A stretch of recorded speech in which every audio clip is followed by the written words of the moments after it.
Hello, hello, Gemini Collective. Kamusta po kayong lahat? Ako po ito si James from James Tarot PH. Ito po ang inyong July 20 hanggang 26 reading. Bagong linggo, bagong pagbasa, alamin po natin ang mga magaganap para sa inyo. But first, ihanda mo na Gemini ay yung isang tanong para po sa ating isang tanong, isang sagot. Kung meron ka pong pangmalakasang one question, hawakan nyo po yan. Sasagutin po natin yan sa dulo by using these cards. Okay? Stay tuned for that. Let's begin. Holy Spirit, Spirit Guides, guide us for today. Inhale and exhale. Your cards for the week. Nice, nice, nice. Siya nga pala mga mahal kong Gemini, maraming salamat po ha sa lahat po ng mga hindi nag-i-skip ng ads, nagla-like, nag-share at nagko-comment. Naku, malaking tulong po yan. Every time po na meron tayong libreng reading para po sa inyo. Welcome po sa ating mga new subscribers. Hello. Napakaganda. Sun card. Nice, nice, nice. So please tulungan niyo po ako, make sure na hindi po kayo nag-i-skip ng ads to help me in our every reading. Salamat po. So, in the background of your reading, meron kang the Six of Pentacles. Sinasabi dito, para sa iyo Gemini, na this time around, you need to figure out kung ano ba yung bagay na dapat kong pag-effortan at ano yung mga bagay na may isip mo this week na para bagang hindi na worthy, no? Hindi na worthy ng time ko, ng pera ko, ng atensyon ko, ng pagmamahal ko. Kumbaga, ngayong linggo mo babalansehin yung mga relasyon sa paligid mo. Halimbawa, ako ba ay vina-value ng kaibigan ko o ako lang yung nag-e-effort? Ako ba ay vina-value sa trabaho? Ako ba ay tama ba na magbigay pa ako ng pera kay pinsan? Or tama ba na magpautang pa ako? Parang ganyan. It's all about you checking. No? Chine-check mo kung yung aking bang mga pinag-e-effortan ay meron bang magandang balik sa akin. O panahon na para putulin ko yung ugnayan ko doon nang sa ganon mailagak ko na lamang sa karapat-dapat. Parang ganon. Nakita ko rin dito na parang meron ka mare-receive ngayon.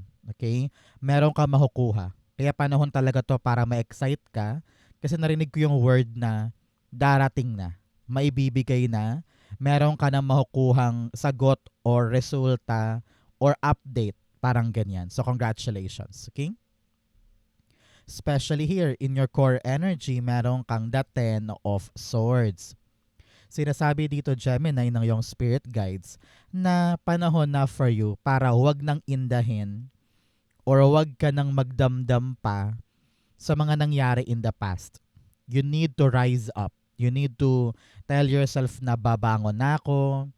Ayoko nang manatili na parang talunan or nasa bokya energy. I need to rise up. Kailangan kong kilalanin kung saan ba ako swak. Saan ba ako magaling? Saan ba may promising future for me? Doon ka maglagak na maraming effort ngayon. No? Halimbawa, na-realize mo na, ay, yung pangarap na yan, ang tagal-tagal kong ginagawa. Halos simot na yung pera ko, pero wala pa din. You feel so drained. You feel so defeated. So, panahon to para isipin natin, teka, saan ba ako pwede na alam kong mas swak ako? Much better ako. Ganon din pagdating sa love life, di ba?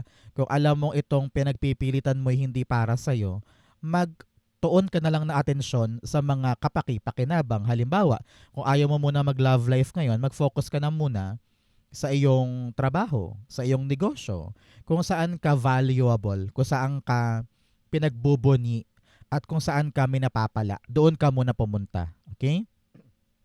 Huwag mo laging isipin na talong-talo ka na. Huwag mo laging isipin na bokya ka na dahil palaging may pag-asa.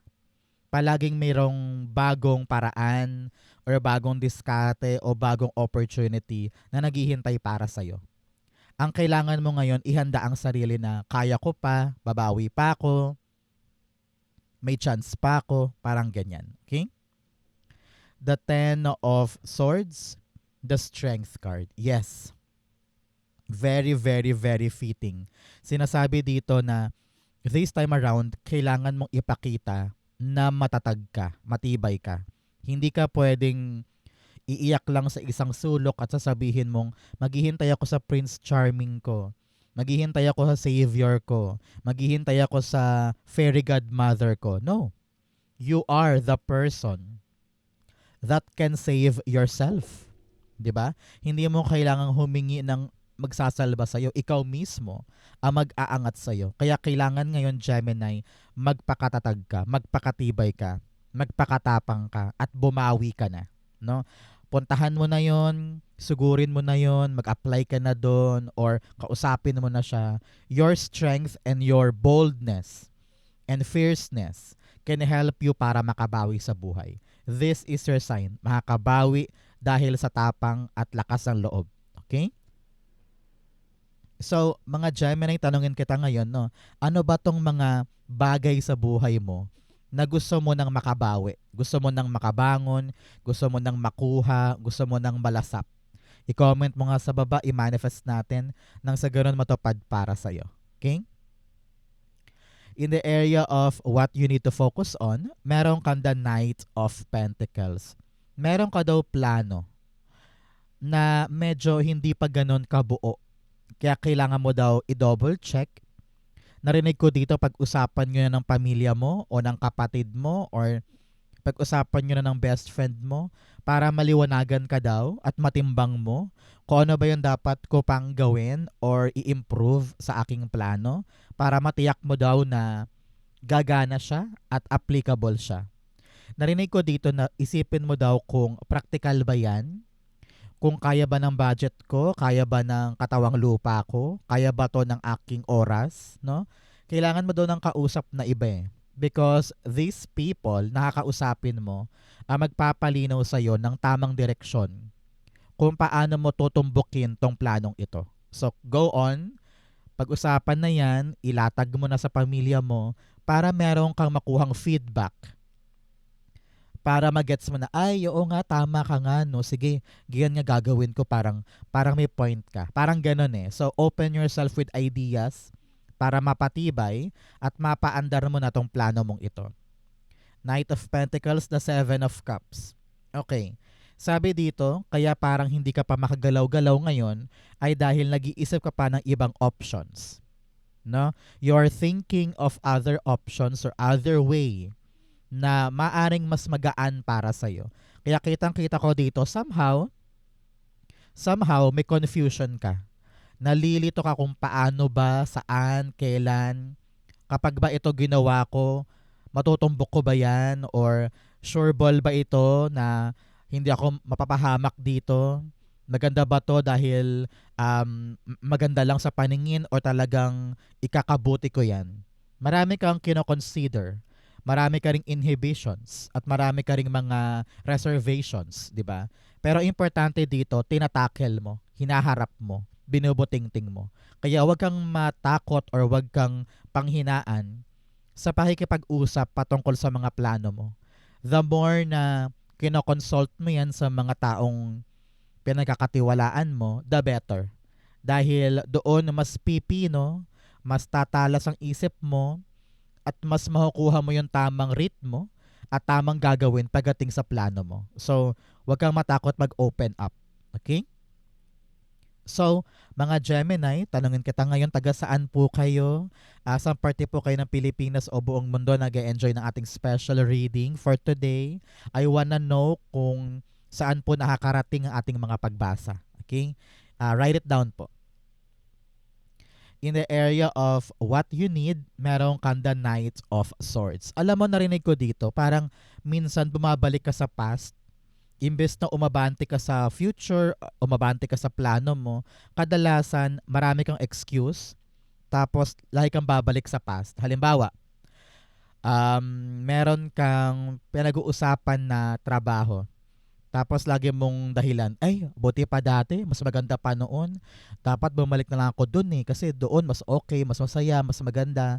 Palagi mong ginagamit na excuse yung nakaraan para ma-justify yung kawalan mo ng kilos ngayon.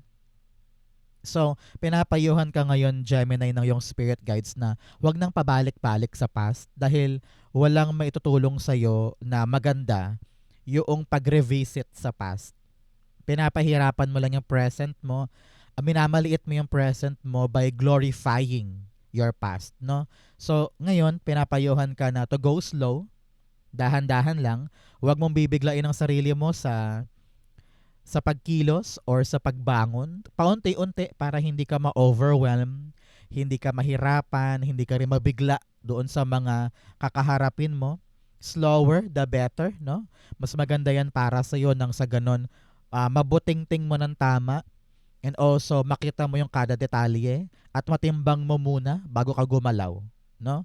So maganda yan para sa iyo in order for you to really be careful and maging mapanuri pagdating sa bawat aksyon, no? So ngayon, pinapayuhan ka laban sugod pero dahan-dahan lang. Knight of Swords, the Page of Cups. Okay. Sabi dito ng yung spirit guides, kesa magtingin ka sa past at gamitin mo excuses yung past, kailangan ngayon buo ang puso mo para imaginein or kaharapin yung future. Nakita ko dito, palagi kang umiiwas, palagi kang tumatakbo sa kinakaharap mo na parang, ay ayoko niyan, uwi na muna ako, ay ayoko pag-usapan yan, bukas na lang. Marami kang ina-avoid na bagay. Sabi dito, ngayon na yung time para buksan ang isip at puso mo para sa mga dapat mong kaharapin na bago. Kasi kung ikaw yung tipo na sarado ang isip, sarado ang puso, tapos laging naiwas, walang mangyayari. So now, kaharapin kung ano yung potensyal, kung ano yung maaaring maganap, kung ano yung maaari mo makuha, kung ano yung maaari mo maabot, kesa umiiwas ka sa responsibility o sa maaari mong gawin ngayon. Okay? Time na to confront with the whole heart, with the whole mind para magkaroon ng magandang pagbabago para sa'yo. In the area of what's affecting your current energy, meron kang the Temperance card. Si Temperance dito, pinapayuhan ka, Gemini, na magpakakalmado. Panahon to para makipagkompromiso ka sa mga tao sa paligid mo. Hindi pwedeng babangon ka, matapang ka, pero ayaw mo makibagay, ayaw mo makisama, ayaw mo makipag-cooperate, ayaw mo makipagtulungan. Gusto mo lang gawin yung sayo. Minsan, kailangan natin ng ibang tao para magawa natin yung pagbabago sa life natin, di ba? So if you are building something, if you are creating something, kailangan mo makipagkompromiso sa ibang tao para makaalagwa ka, para makagalaw ka. Kaya importante, binabalanse mo. Hindi kailangan palagi ako yung tama or ako lang yung may opinion. You always need to balance everything out para nang sa ganun sabay-sabay kayo makaabante at makabangon ka. Katapangan din yun. Yung makinig sa iba, nakibagay sa iba, mag-give in sa gusto ng iba, katapangan din yun. Di ba? So, kailangan mo maging strong when it comes to your relationships. Ganon din halimbawa sa mga inaasikaso mo. Hindi pwedeng, ay ayoko na kasi ang bagal. Ay ayoko na kasi parang ang tagal-tagal naman yan. Pagod na ako. Naiinip na ako. No. Your spirit guides are telling you to be patient. Both cards, sinasabihan ka, magpasensya, magsumikap. Sinasabihan ka din na maging pasensyoso, na magtiis, no? Hindi masamang salita ang word na magtiis. Parang sinasabihan ka lang na habang gumugulong yung proseso, kayanin mo. Huwag kang bibitaw. Huwag kang madidistract sa ibang bagay. And go forward. Panahon to talaga para gumalaw ka, kumilos ka, para unti-unti ka nang makabangon. Temperance, the Ten of Cups. Lagi mo daw isipin para kanino to. Para sa pamilya, para sa anak, para sa utang, para sa aking mga binabayaran, para sa pagbawi ng nakasanglang property. Meron kang dahilan at karamihan dyan ay para sa pamilya. So kailangan mo talagang magtiis dahil alam mong para sa pamilya. Kailangan mong magtiyaga dahil alam mong para sa mga anak. Kailangan mo magsumikap dahil alam mong para sa bayarin. Kailangan mo makisama dahil alam mong ang kapalit nito ay ang pamilya kong kasaganahan. 'Di ba? So always think of your family bilang angkla mo para tumibay ka, yung proseso tiyagain mo para makuha mo yung gusto mo. You have 10-10 here, talagang ending of a tough cycle, ending of hardship, ending of a struggle na matagal na dumapo sa'yo, pero ngayon, pa-ending na, padulo na. Kaya patuloy kang magtiyaga, patuloy kang magsumikap para malasap mo yung magandang ending sa problem na yan. Okay? In the area of your near future, meron kang the Seven of Wands. Sabi dito, ito yung panahon, Gemini, na papanindigan mo yung mga choices mo. Especially na ngayon bumangon ka na. Sabi mo, ayoko na magstay sa Kumunoy, ayoko nang manatili sa ganyang bagay, babangon na ako. Siyempre, maraming mga tao sa paligid mo ang nega, 'di ba? Yung parang, "Uy, Gemini, wag mong gawin 'yan. Uy, Gemini, para kang baliw, wag kang mag-ambisyon ng ganyan." Maraming mga basher sa paligid. Maraming mga nakatingin. Maraming mga naghihintay kung mag-fail ka ba or magsasucceed ka ba, 'di ba? Pero panahon 'to para wag indahin yung sinasabi nila. You need to rise up. Ngayon ka palang babawi, ngayon ka palang babangon, kaya patunayan mo.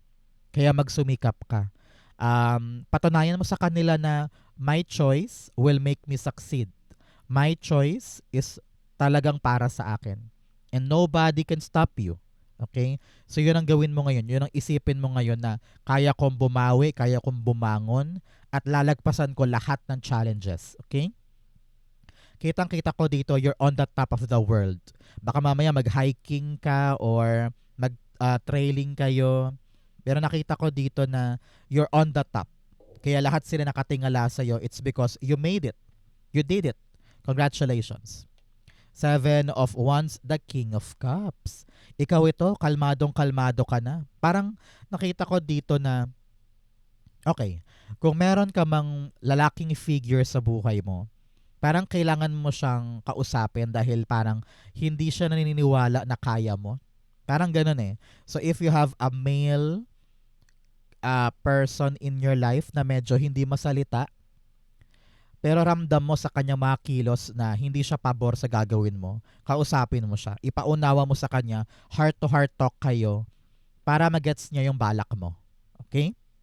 But for others, nakita ko dito na parang magpakakalmado ka lang daw sa laban na ito. Kapag emotional ka, lalo ka mahihirapan. Kaya please, do not let your emotion get the best out of you pagdating sa laban na ito. Relax lang, be professional, and tell yourself everything will be fine, kayang-kaya ko tong gawin, kayang-kaya ko tong ipanalo. Parang ganyan. Okay? In your challenge, meron kang the Five of Pentacles. Pinapayuhan ka ngayon na kung meron ka mang struggle sa isang bagay, huwag kang hihinto. Ipakita mo kay universe na hindi ka papanghinaan, hindi ka tatambay sa problema, dedire-diretso ka. Kaya kailangan mo magpakatapang ngayon. Pinapayuhan ka kung meron namang mga taong makakatulong sa'yo, why not kunin mo ang kanilang tulong, guidance, opinion, or payo para makaalpas ka na sa hirap na yan. Meron din po sa inyo pinapayuhan na huwag mong i-big deal ang iyong mga kahinaan. Palagi mong isipin, kaya ko to, malakas ako, magaling ako. Lagi mong gamitin yung mga strength mo kung saan ka magaling para bala mo yan para makaalpas ka dyan. Halimbawa, nahihirapan kang makabenta sa mga kliyente kasi sabi mo hindi ka magaling sa communications, nahihiya kang humarap sa maraming tao, magaling ka online. What if i-advertise mo sa social media mo yung binibenta mo? So kung magaling ka sa mga advertisement, mga ad placement, gawin mo yun, mag-edit-edit sa Canva, mga ganyan. Pwede mong armas yan para makaalpas ka sa hirap ng ginagawa mo. Kung saan ka magaling, gamitin mo yan in your advantage. Okay? In your fortune, meron kang choosing your path, all is possible. Huwag mong limitahan ang sarili mo. Huwag kang makontento sa pagkadapa dahil panahon na para bumangon at kunin yung mga potential mo. Especially here, with your fortune area, the Sun card. This is a happiest card ever. Sinasabi niya na merong magandang balitang dadapo sa'yo this week na magpapabangon sa'yo. No? Parang sinasabi dito na, uy, nandyan na yung pera. Uy, nandyan na yung sagot. Uy, nandiyan yung approval. Magandang balita po ang dulot ni Sun Card na talagang magre-rejoice ka. Sabi mo, yes, nakuha ko din. Yes, maganda rin ang resulta. Maganda rin ang kinahinatnan. Parang ganyan. So ngayon pa lang, kino-congratulate na kita. Mare-receive mo talaga yung magandang bagay this week. So congratulations. Okay? Sun Card, meron kang the Chariot card. Ang chariot po ay malaking indikasyon ng successful journey, successful outcome, talagang nagkaroon ng magandang epekto or magandang bunga kung ano naman tong lalakarin mo. Some of you parang may biyahe this week. Either lilipat ng bahay, lilipat ng lugar, lilipat ng bansa, or baka may travel ka, baka balak mo magbakasyon, parang ganyan. Give it to yourself. Okay? But for some, asahan talaga yung magandang pag-andar at successful outcome ng mga nilalakad mo ngayon. Congratulations. I-claim mo na yan, para sa iyo yan. In your divine messages, meron kang nothing is yet set in stone. Yes, walang nakataga sa bato. Kaya kung masakit man ngayon, nahihirapan ka ngayon, magbabago pa yan. Magpakatatag ka lang, bumangon ka lang, tumayo ka lang. You can change your life. Nothing is set in stone. Okay? In your divine, meron kang the Eight of Pentacles. Panahon to for you, Gemini, na hasain ang iyong skills. Pinapayuhan ka na kailangan mo daw mag-improve or mag-evolve pagdating sa ginagawa mo. Example, balak mo ma-promote, pero kailangan daw talaga meron kang additional credentials or seminar or certificate, gawin mo, asikasuhin mo para lalong umangat, tumaas yung posisyon mo. O kaya sa iyong negosyo, iniisip mo, ay, parang tumutumal yung aking barbecue, halimbawa. So mag-iisip ka ngayon na parang, ay, what if magbenta ako ng shawarma? So, kung gusto mong tumaas yung kalidad ng iyong ginagawa at maging matagumpay, kailangan mo mag-isip ng improvement. Parang ganon, no? Halimbawa din, ikaw ay nasa opisina, nahihirapan ka sa mga papeles mo, ang hirap-hirap i-type na parang, teka, ano bang tamang diskarte para bumilis to? Para hindi ako malunod sa daming papeles na ito, no? So, kailangan ngayon madiskarte, maparaan, matalino, at mag-improve sa skills. Maraming tutorial sa YouTube na pwede mong panoorin para matuto ka kung paano papataasin yung iyong kalidad. Okay? Eight of Pentacles, the Three of Swords. Okay. Sabi dito ng yung spirit guides, kailangan mong mag-focus sa work para makalimutan mo yung mga heartbreak mo. Okay? Very, very fitting ito. Parang sinasabihan ka na imbes na mag-duel ka sa mga kasawiang palad, gawin mong busy ang sarili mo. Halimbawa, ikaw ay may problema sa pamilya, talagang masakit ang ulo mo doon, magsubsob ka sa trabaho, no? Doon mo ibuhos lahat ng atensyon mo para hindi mo to maramdaman.